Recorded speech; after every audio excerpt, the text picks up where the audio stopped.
आप सभी को मेरा नमस्ते।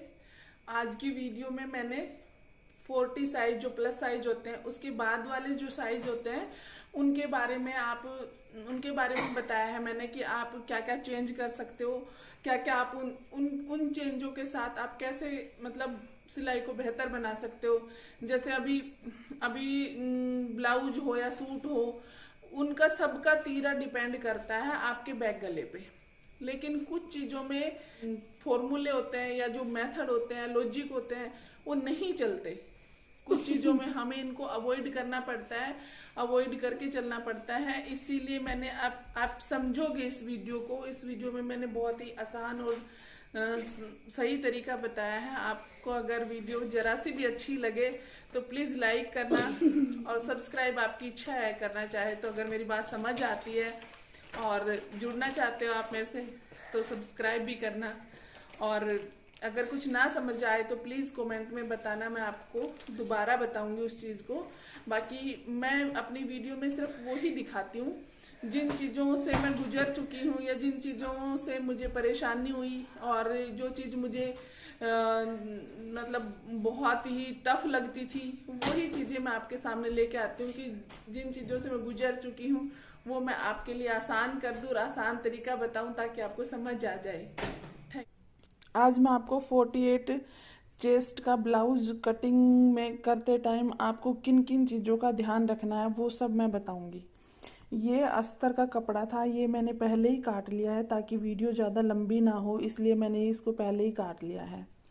ठीक है, तो हम क्या करते हैं कि जैसे पीछे का गला हम जब लेते हैं उसी के तीरा सेट करना पड़ता है।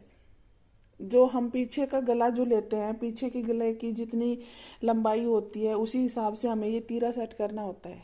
ठीक है, तो अब हम क्या करते हैं कि जो जितना भी मतलब ये जो 40 के बाद के जो चेस्ट साइज जो प्लस साइज आते हैं 40 के बाद उनका कुछ चीज चेंज हो जाता है। जैसे मैं इनका चाहे कितना मर्जी गला बना लूं लेकिन मैं ये चीज छोटा नहीं कर सकती। क्यों नहीं कर सकती?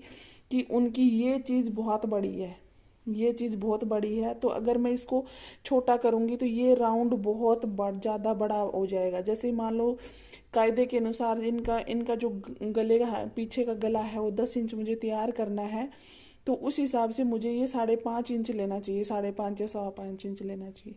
लेकिन अगर मैं 5.5 इंच लेती हूँ तो ये चीज यहाँ से यहाँ जाएगी, तो ये राउंड कितना बड़ा हो जाएगा आप सोच सकते हो।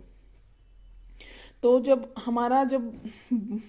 ये साइज बड़ा हो जाता है, चेस्ट साइज बड़ा हो जाता है, प्लस साइज हो जाता है, तो उसमें हमें ये चीज बड़ी लेनी चाहिए। अब मैंने इसको 6 इंच लिया है, ये चीज छोटी कर देनी चाहिए, मुड्डे हमें छोटे कर देने चाहिए, ये चीज बड़ी कर देनी चाहिए, जिससे हमारा जो ये राउंड है ये कम हो जाए ताकि हम लगाते हैं उस बाजू में दिक्कत ना आए। ठीक है, ये चीज बहुत इंपॉर्टेंट है प्लस साइज के उसमें। चाहे गला कितना भी बड़ा हो, ये चीज हमें चौड़ी लेनी पड़ेगी। किसके लिए लेनी पड़ेगी? कि ये गोलाई हमारी कम रहे। ठीक, अभी जैसे अभी मैं आपको बताऊं कि भाई ये बात पूरी 101% परफेक्ट है कि जैसे यहाँ से एक गला लिया बड़ा 10 इंच 11 इंच 12 इंच ये लॉन्ग नेक में आते हैं, तो यहाँ से छोटा होता चला जाएगा। अगर हम इसको छोटा नहीं करेंगे तो ये चीज गिरनी शुरू हो जाएगी। हम अगर छोटा नहीं करेंगे तो ये चीज गिरनी शुरू हो जाएगी। तो उसमें अगर हम साइज बड़ा है, चेस्ट साइज बड़ा है, तो ये चीज हमें चाहे गला कितना भी हो ये चीज हमें बड़ी लेनी ही पड़ेगी।